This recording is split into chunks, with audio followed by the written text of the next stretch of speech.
समय कहते हैं जब भी अगर हम बात करें पूर्णिमा होती है, ध्यान से सुनना। अगर मान लो कि पूर्णिमा है और ये पृथ्वी है, इधर ध्यान से देखना, पृथ्वी है, पृथ्वी के चारों तरफ चंद्रमा जब घूमता है तो दीर्घ वृत्ताकार पथ में घूमता है। सर ये दीर्घ वृत्ताकार पथ क्या होता है? दीर्घ वृत्ताकार पथ ऐसा होता है जहां कभी न्यूनतम दूरी और कभी अधिकतम दूरी होती है। तो यदि न्यूनतम दूरी हो और उसी समय पूर्णिमा हो तो उसे कहते हैं सुपर मून।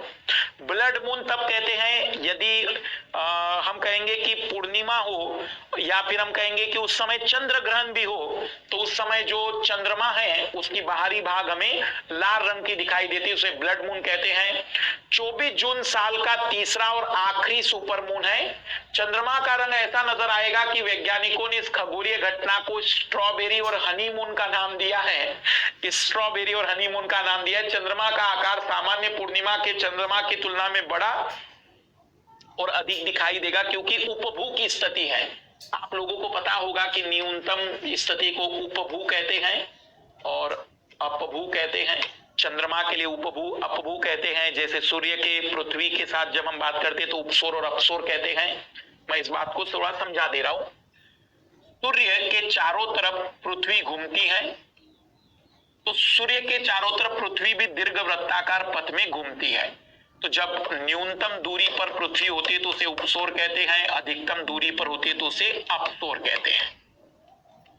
तो वो पृथ्वी और सूर्य के लिए, वैसे चंद्रमा और पृथ्वी के लिए उपभू और अपभू शब्द का उपयोग किया जाता है। तो न्यूनतम दूरी भी हो, पूर्णिमा भी हो, तब वो बड़े आकार का दिखाई देता है, इसलिए उसको हम एक तरीके से सुपर मून कहते हैं। और अगर उसका कलर इस तरीके से तो उसको स्ट्रॉबेरी हनीमून का नाम दिया गया है।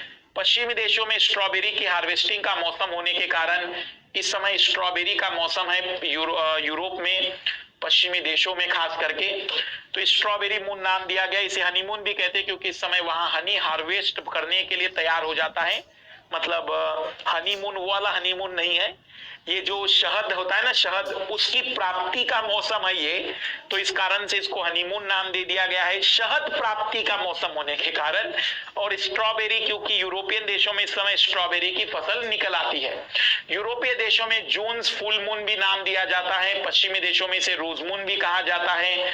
इसका यह नाम उगते पूरे चांद की लालिमा के कारण है और कुछ क्षेत्रों में से खिलने वाले गुलाब के कारण भी नाम दिया जाता है।